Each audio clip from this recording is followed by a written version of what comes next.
What's up, YouTube? Got a fun one. This is an end-to-end Python tutorial of how I set up a machine learning model to not just train the model, but also set it up on an MQTT broker. So we're streaming the data live into a HiveMQ broker and then running the machine learning model on the back end and piping the prediction back into the broker. So this is a truly applicable setup that I'm going to walk through entirely in Python, and it's going to be a fun tutorial.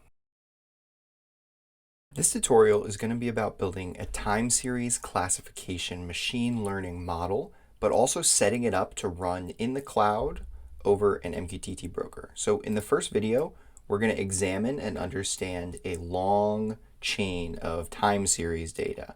And what we want to do is classify based on the current point in time what state this model is expected to be in. So the way we're going to do that is we're going to go through this extremely long chain of data, and we're going to use the trained data. So we're going to use a supervised learning approach to understand what patterns this data has and develop a machine learning model. So we're first going to we're going to build and test a model locally on this, basically a CSV of data.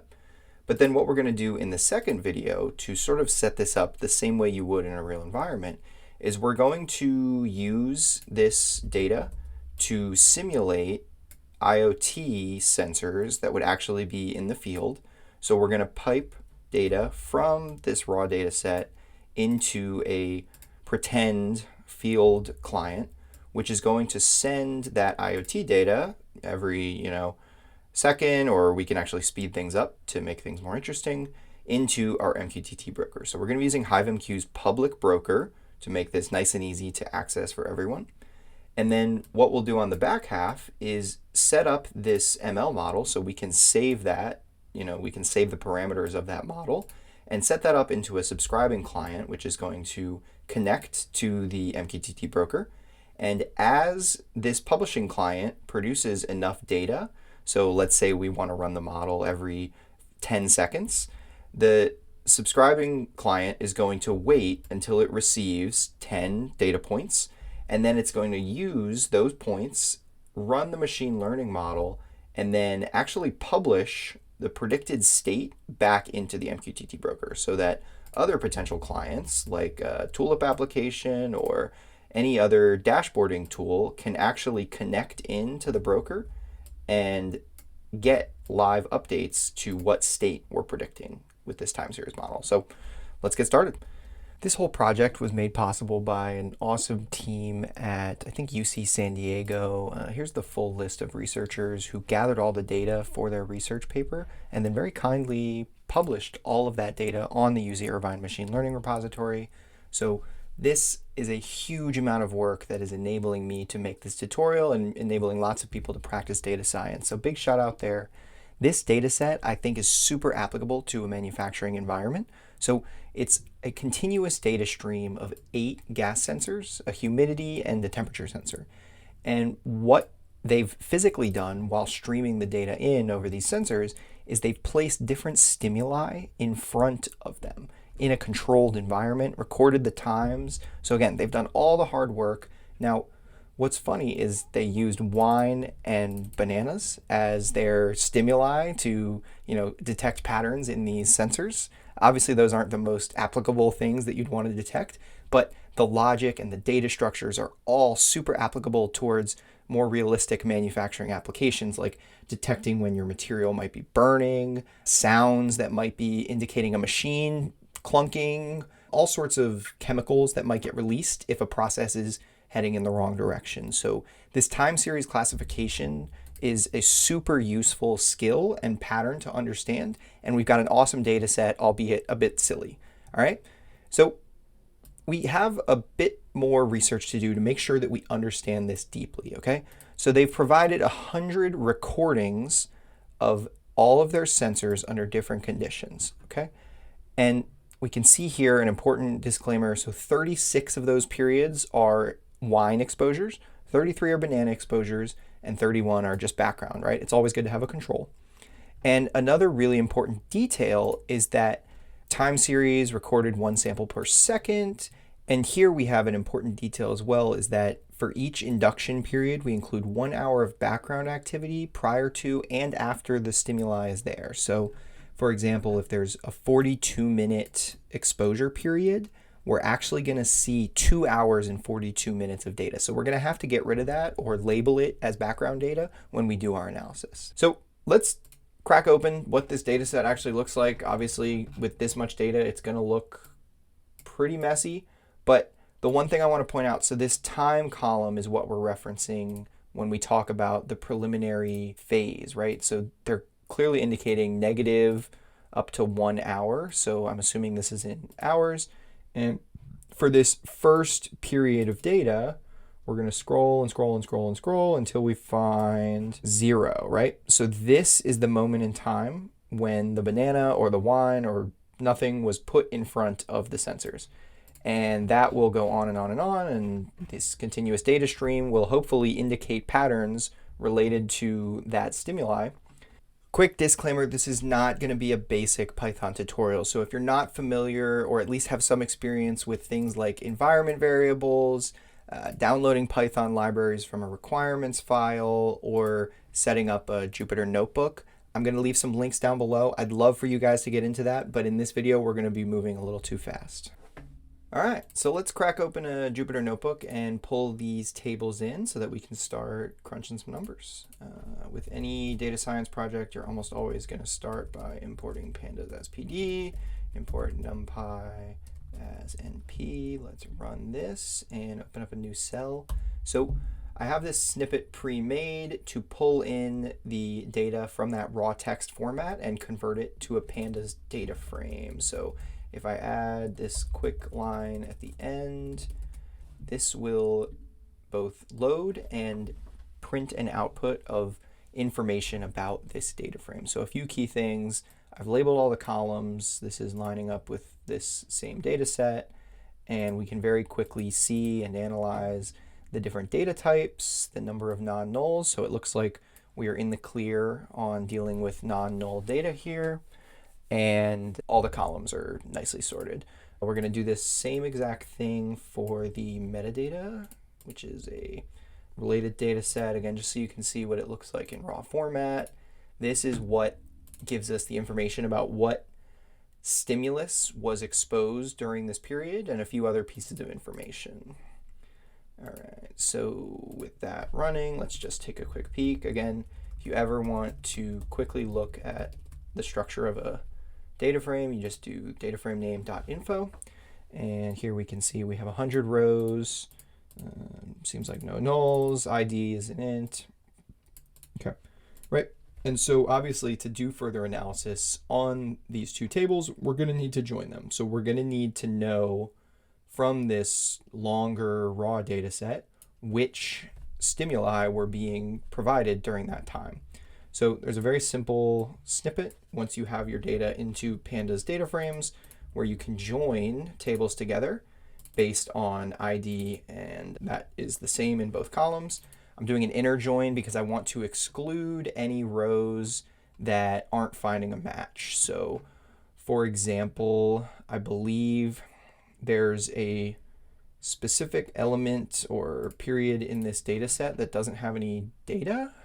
So maybe 95, I'm forgetting which one, but somewhere in the raw data set, there was actually no data, which is par for the course when it comes to analyzing. Yeah, you see it goes straight from 94 to 96. So when I do that inner join, it's going to skip over that classification period effectively. And again, let's just take a look so that we can see what this new data frame looks like. And basically, it's an inner join of these first two. So that's going to be our primary data set where we're going to do cleaning and eventually running the machine learning model. All right. So now's the fun part, right? Now is where we need to adjust the structure of this joined data frame. So if we look at the head, we can actually see what this data is going to look like, right? We've got 900,000 columns that all look like this, and we need to convert this into a data structure that can be fed into a machine learning model. So the first thing we're going to need to do is fix all of the periods of time that are in the negatives to have a background classification, right? We see this first row, how it's attributing this data period as banana, but based on that important detail from the information, we know that for each induction, 1 hour of background activity prior to and after the stimulus presentation. So there's a lot of extra background data. Okay, so what we're going to do to get rid of that, there's some very easy pandas functions we can perform to convert that data set to have background whenever time is less than 0. So again, if I run this now, after doing that transformation, this first few rows are going to be background, right? Now, the other piece is that we need to have the final hour of each period be a background label as well. So what we're going to need to do there is a little more complicated, but the same idea. We're going to run another transformation to set anywhere where time is greater than the duration hours. So this, I had to do some research to confirm this was correct. But if we look at the raw data for this metadata period, we can see that this DT column says 1.64. That's the duration that the data set was exposed to the banana in this case, right? And so if we look at that first period, we will see that we have data all the way up until 2.64, right? So what that meant to me is that any data point here that is greater than the DT column here must be background activity. So based on that, we can write this pretty simple filter function, the same as we did before, to filter out based on any time is greater than the duration hours. Now, this is an example that I'm showing, and it's going to provide an error.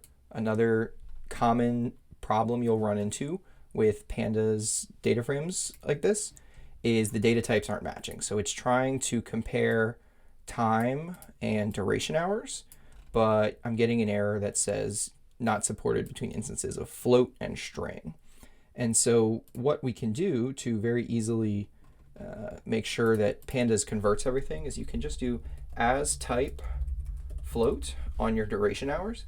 And now when you run this cell, pandas knows to filter out based on a converted data type for duration hours. So we're all good there. All right, so now we have a data set that is labeled correctly, which is the starting point of any good data science project. But we now need to arrange it and set up the data to be fed into a machine learning model. With a time series classification, you need to create a large amount of training sets, okay? So in practice, this machine learning algorithm is going to run on maybe 60 seconds of data. So it's going to wait until it gets to 60 seconds, and maybe that looks something like the first 6 rows, okay? And then it's going to run the model using all of that data. And then it's actually going to wait maybe 10 more seconds, and it's going to run on the next set, and then the next set, and the next set. And in practice, you're going to be able to run your model every 10 seconds in this example. And we're going to train on that same scenario. So we can actually create from this, table of 900,000 data points, we can create tons of what I call chunks of data to train. So for example, this bucket of 6 rows right here, if the machine learning model is running on this, it should return banana as its prediction because it's a retroactive model and it's supposed to prioritize more recent things. Now, obviously the model gets easier and probably smarter when it has more banana data. But the idea with the time series classification is that you're making that prediction based on the past n seconds of data. So what we're going to do is actually create these chunks and fill them in. We're going to create these chunks and populate an array to feed into our ML model. All right. So what we can do is set up a loop to go through this data, basically, right? And I'm going to use some extremely scientific terms that I'm calling the snippet size and the gap size. Okay, so in my example, the snippet size is 120 seconds and the gap size is 12. So that gap size is basically saying I'm going to do this chunk and I'm going to skip ahead and do this chunk. And all this is configurable. You can play with this as you develop your own model, but these are the numbers that I found were relatively normal and produced good output. Okay, now from here, rather than try to do this all on my own, I'm going to copy a little bit and walk through this line at a time, right? So we're setting up a loop to go through this entire data frame, meaning from index 0 to almost the end based on the gap size. So that's going to start at 0 and then 12, 24, and we're calculating an end index just so we have a begin and end of the chunk that we're trying to create. And the first thing we want to do is make sure we're not going to provide the model with a chunk that spans across these chunks, or sorry, across these test periods. So let's just quickly skip over those. Then we are going to create the actual snippet. So here we can pull a new pandas data frame from this data frame. And we're basically getting a subset of only 12 rows. And we're also making sure to only provide the machine learning model with columns 2 through 12. So what does that mean? We're going to train only on columns 2 through 12. Now it's 0 index, so if we look at this head display, right, we're not going to provide the model with the ID or the time. We're going to provide it with the 8 gas sensor data, so that's 2 through 10, temperature, and humidity, right? Those are the columns that we want the machine learning model to predict based on. We don't want it to use date. We obviously don't want it to use class because it would get 100% accuracy. And the start time and the duration should really be irrelevant to actual practical analysis of this data. So we're picking the columns that we think are important. And once we've created that snippet, we are going to add it to this X array that I created at the beginning, right? That's going to be the true data that gets fed into our model. Now, we're also going to append the classification of what it is at the end of the snippet. So again, with this time series classification, we want to label every chunk of data with the final row in that time series. So to do this, very simple, we can utilize pandas iloc function to get the class of the end index. So right here, I'm getting the ilocation of the 13th column in the end index of this prediction. Cool. So this is generating a very long list of all the data that we're eventually going to feed into our model. So the last thing we'll do is convert this to a NumPy array, which is just a predecessor step for doing most machine learning libraries. They just prefer to work with NumPy arrays rather than pandas data frames. So this is going to run. It actually is going to take quite a while. If I had a smaller gap size, it would take even longer. But what we can do now, just to confirm what we're looking at, if we type x.shape, so when you're working with when you're working with NumPy arrays, you can just do variable.shape to get the structure. And here we can see exactly what we'd expect.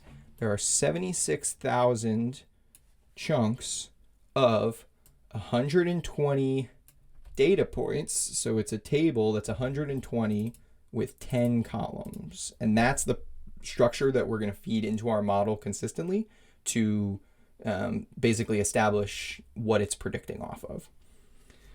Okay, so the next piece gets into some data science concepts. Here, we're going to utilize a very common library called sklearn, and there's a function also very common in data science, train test split. So what this is actually doing is it's taking those 76,000 data points and it's separating them into what's called your train and your test set. And this allows you to train a machine learning model based on only a subset of your data. This gets into the concept of overfitting and how you don't want to feed 100% of your data into your model. And it also enables you to do what's called cross-validation, where you can basically compare the accuracy of your model on the 80% of your data. So here the test size I have equal to 20%. This number can vary, but in general, a smaller subset of your data allows you to confirm when your model is predicting accurately on the other 80%. And so now we can do some fun things like display what this data is going to look like. And we can see we're now training on only 61,000 rows. So we're using the other 15,000 as a hold to make sure that we're training fairly and accurately. And here we just see some examples of what that data looks like. And now we're ready for the fun part. So thankfully, with Python, you are usually in an environment where someone has created libraries to do a lot of the hard part for you. And I'm not saying that this is the most masterful way to do data science, but you can get pretty damn close. And thankfully, there's this library called SKTime, which I found specifically dedicated to and optimized for time series classification problems. And you can run what's called an LSTM FCN classifier. And if you want to learn more about that, I'll link below to some great YouTube content on what's actually going on here. In my very uneducated explanation, this data is being fed in to an algorithm which is creating an extremely deep web of neural networks, or effectively decision parameters, that will create a long chain of math and try to adjust those parameters to accurately predict what the training data that you're feeding in is supposed to output. I think that's a fair layman's explanation, but I encourage you all to reference some data science expert content if you want to learn more. So with this setup, I'm now able to run a machine learning model right on my computer. This number of epochs parameter is important for effectively setting how deep you want the neural network to go. I'm just using 10 as a starting point, and you can see here, this is all the information about the model that's actually running. These warnings are going to differ based on what type of GPU you have, or if you're running this on a CPU. It should work fine, but the library is set up to figure out how to run fastest on your computer. I'm running on an M1 Mac, so you'll see a lot of references to Metal, which is how the Apple Silicon GPU kind of works. That's probably as best as I can explain it. And now you're training a machine learning model. So this is going to run for a little while. I obviously won't make you watch all of this, but it's going to go through each epoch, and you'll see as it trains, it's going to get increasingly accurate, and more importantly, the loss is going to go down. Now, accuracy is a factor of how many predictions it's getting correct, but loss is a measure of how close it was to the actual prediction. So most machine learning models are fundamentally based on this loss function, which again, there's a whole world of theory that you can get into, but the idea is that this algorithm is driving that loss function as low as possible to generate highest accuracy on the training set, but also any future training that you do. So let me run this. All right, so that's all trained and dandy, and if you can see, we ended up with a 91% accuracy, which could be better. You know, this is where, depending on your use case, you have to think about how deep into the data science you want to go. This is just a quick and dirty example. A few things. So obviously, if you were to use this in production, you might run this overnight or get access to some more powerful GPUs and be able to train this for a few other further epochs. So that's kind of the lazy way to get more accuracy. The other idea, and this is something that some machine learning libraries have an easier way to do, but with this data set, we ended up with quite more background data than others. So a pretty hacky way that I found to improve the more broad accuracy. So right now, because our ML model is being fed a ton of background data, it's going to be really good at predicting background data. If we wanted to run this with some more accuracy towards other classes, you would usually implement like a weighting system on your machine learning classification. This library doesn't have that, so I came up with a kind of hacky way to do this where basically I'm going to add more data if it's not background data, right? So let me arrange this. Basically, in the first example, we're going through the loop and we're appending things, every time. But now I'm saying if it's not background data, let's add it 4 more times. And obviously you could use a for loop here. This was just my quick way of generating way more data that is much more focused on the banana and wine data set. But again, it's replica data. This is not correct data science. It's just an option and a good example of how you should approach your problems when you have too much data of one class. Again, normally there's functionality in machine learning libraries that allow you to do like class weight equals, and you can like kind of feed in, banana, and this would get like 0.4, yada, yada. So unfortunately, this one doesn't have that. And I do think if you ran this again with this sort of hacked approach, you'd end up with a higher accuracy rate. Final step though, let's close this out. What we're going to do with the rest of this video is just one final command to save this model. So we're going to save this model after we're done with it. Again, if you want to be more accurate and just see how good your computer is, you can run this with a higher amount of epochs or use the hack that I talked about.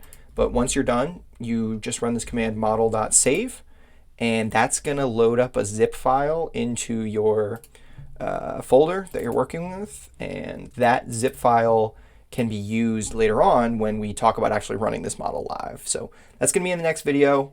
Everyone, thanks so much for listening to me. I hope you learned something, and I'm looking forward to feedback and your thoughts. Take care.